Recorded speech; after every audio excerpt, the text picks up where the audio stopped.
Welcome to this installment of Science Olympiad's MySO STEM sessions. This month, we're reaching for the stars with the subject of astronomy, a signature Science Olympiad event. We hope this interview inspires you to explore the topic and try some of the activities in the free lesson plans and guides we've posted on our MySO page. Over the years, countless Science Olympiad alums have followed pathways from Earth to outer space. Dottie Metcalf Lindenberger was a Science Olympiad standout in high school, making it to state as a senior and placing in several events. Her college degree in geology led her to teaching and coaching a Science Olympiad team in Hudson Bay High School in Vancouver, Washington. But she always dreamed of becoming an astronaut. When NASA announced they were searching for a new astronaut class, Dottie signed up. And in 2004, she joined NASA and the Astronaut Corps. After several years of training, she was assigned to the STS-131 crew, an International Space Station resupply mission. Dottie very clearly connected what she did in Science Olympiad and her work at NASA when she told us, "In Science Olympiad, every team member plays multiple roles to support the team. The same applies in space missions. We all have events that we are good at, commanding, piloting, spacewalking, but we are expected to play multiple roles and back each other up. It really is teamwork that makes the dream work." In a fun coincidence, Dottie was on a space mission team with our 2021 Science Olympiad National Tournament speaker, Chris Cassidy, commander of the International Space Station and a member of the Navy SEALs. We are so lucky to have an ongoing partnership with NASA's Universe of Learning program, which supports the work of our A-team. They're a group of alums who are dedicated to helping with Science Olympiad tests, workshops, and tournaments all across the country. This month, we get to hear from Connor Todd, systems engineer at the Space Telescope Science Institute. Connor is not only a Science Olympiad and NASA A-team member, but he's also working on an exciting technological advancement happening in December, the long-awaited launch of the James Webb Space Telescope. Let's hear from Connor about his journey from high school to space science. Hi, Connor. Can you tell us what you do and what that means? I am an engineer doing ground systems integration and testing for the James Webb Space Telescope at the Space Telescope Science Institute in Baltimore.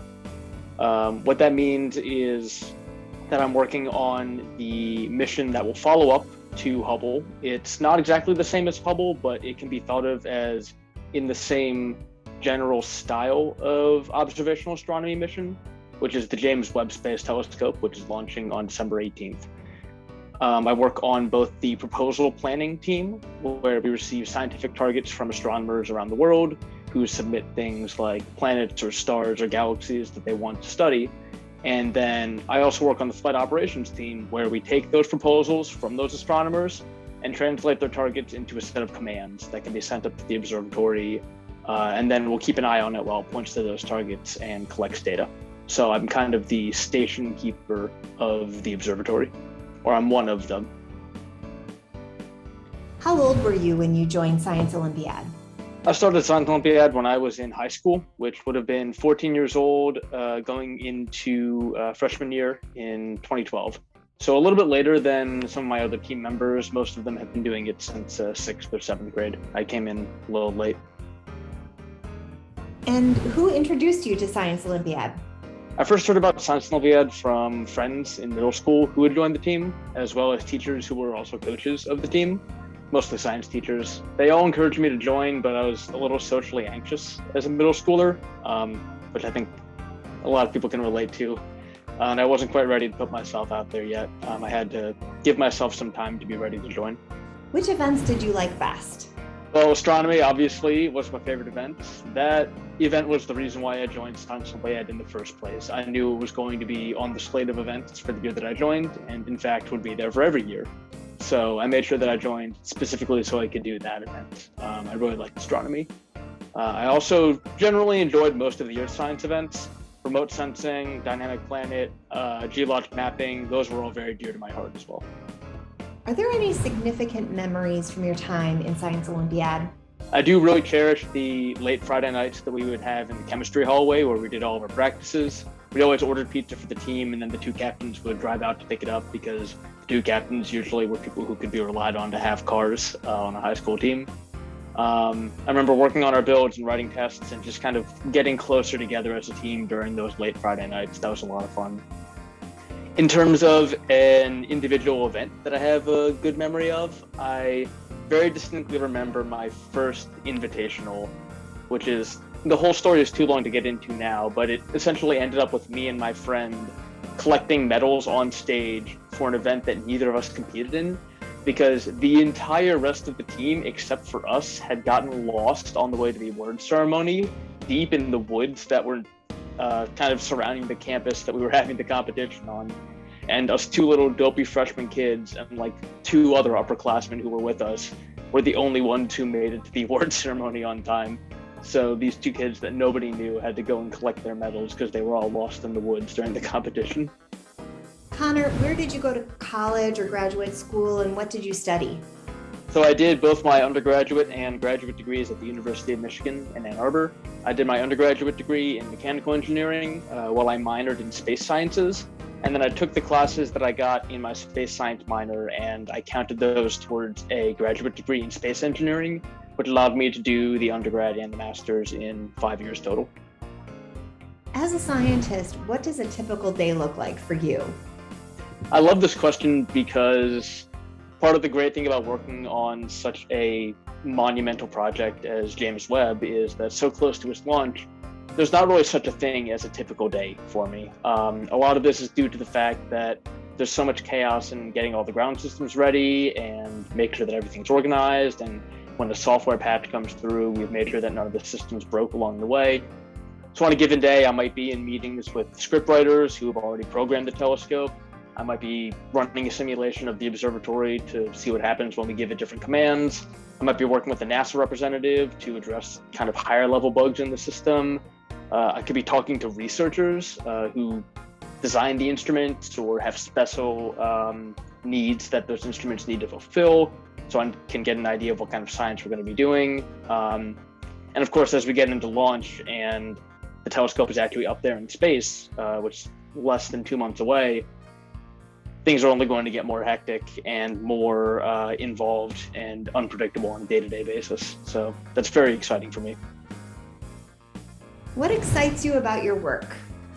What I like about this project in general and about my work in general is that it's such a comprehensive project and it has such an important place in the history of astrophysics that the entire world kind of has its eyes on us right now, which sounds like it would be a really good time and it can make you feel really important and special, but it's also kind of stressful in a way to have everybody looking at you.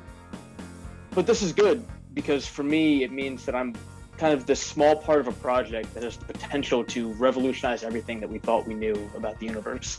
And this really gets to the heart of why I got into astronomy to begin with. There's something very sublime to me about the feeling of being a very small piece in an absolutely grand narrative that I could never actually exhaustively understand in my own life. Something to me very special about being so small in something so big. So in a lot of ways, my work on the James Webb mission is kind of this small scale reflection, this human scale reflection of that feeling that I have towards astronomy more broadly. It can be overwhelming and scary, but it can also be just completely beautiful.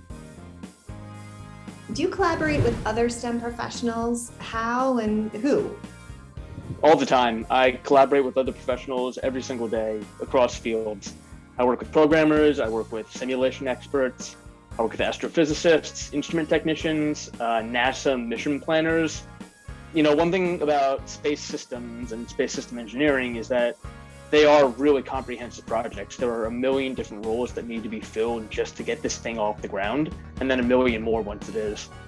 And this kind of necessitates that you're always in contact with half a dozen specialists in a bunch of different STEM fields just to get your own part of the project done. So Connor, when you first started working as a scientist, what surprised you about your work?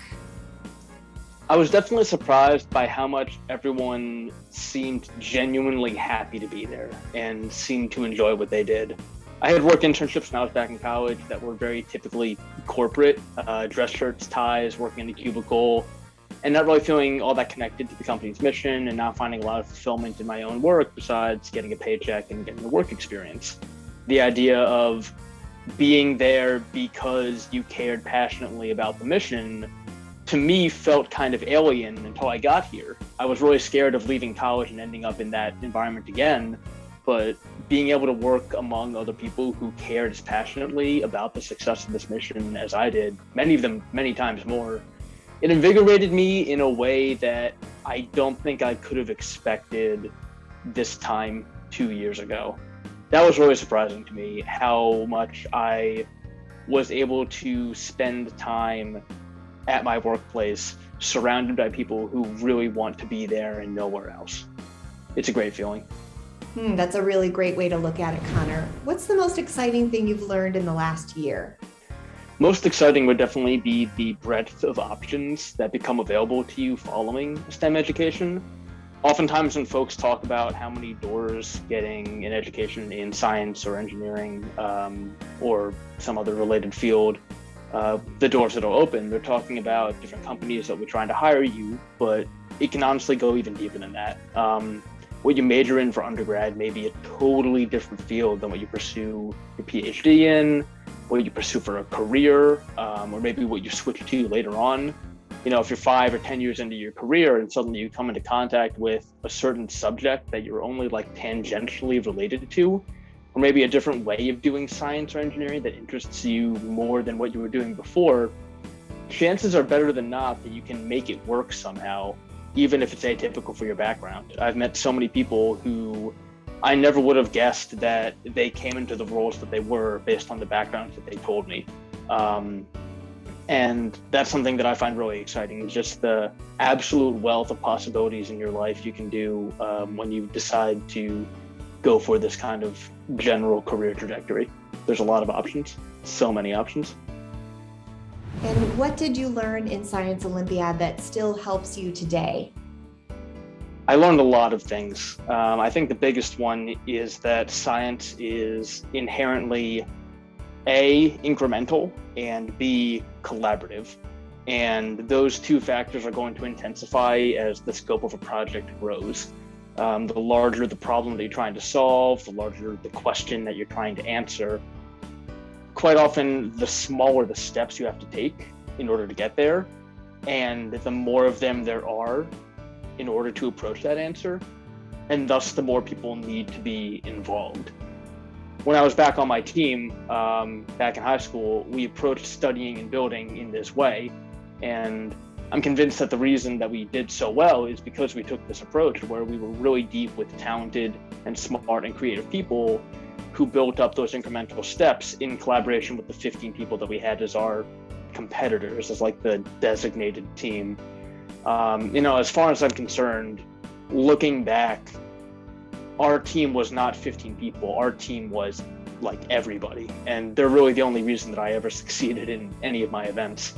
And that really holds true for everything that I do today. The necessity of incremental steps that you take in collaboration with other people. It's a way of doing things that I really internalized by being on my Science Olympiad team. And it really has taken me a pretty long way, I would say. What do you like to do in your free time? I run a lot, almost every day if I can. Running has been the other big constant in my life for quite some time. I was really involved with my track club back in college. A lot of my closest friends that I have today are all runners that I met that way. I play the trumpet, mostly jazz and swing music. I play a lot of music, which has really brought me into the orbit of the swing dancing scene where I live as well. Baltimore is a really great city with a really rich and welcoming music scene that if you're a musician and you plan on either living in this area or you're already here right now, I couldn't recommend checking it out enough if it interests you. Baltimore is a great city to be a musician in, or just a great city to love music in.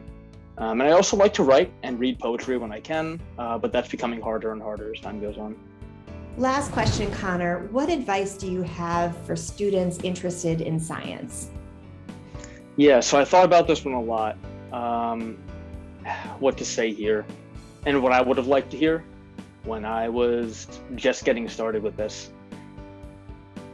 What I came up with kind of came from the realization that nearly every scientist or engineer I know, at some point in their life, found themselves in a position where their right or their place to be in science and doing it the way that they wanted to at their own discretion was challenged in some way. Depending on what kind of background you have, sometimes it can mean what your gender or race is or any other number of factors beyond your control. It might happen sooner or later. It may have already happened for you.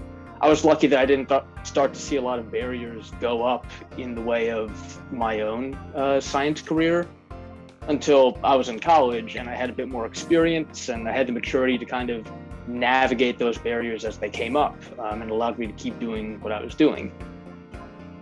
It's very hard to navigate a world, I think, that wants to take the science that you care about and that you have a talent for and to try to make you do it in a particular way to particular ends that really don't have any regard for your feelings towards it. And this can happen in a lot of ways, so many that I don't really have a specific advice on what to do if or when you find yourself in that position. But I would really encourage you to keep in mind that if your role as a scientist or as an engineer or in any other related field is being questioned, I want you to know that you do belong here, you're good enough to make it in this field, and you deserve to have a scientific life on your own terms if that's something that you want. Keep that in mind always. I believe that about anybody who has any passion for any science whatsoever, no matter how that gets challenged by people who think that they have a better idea for you.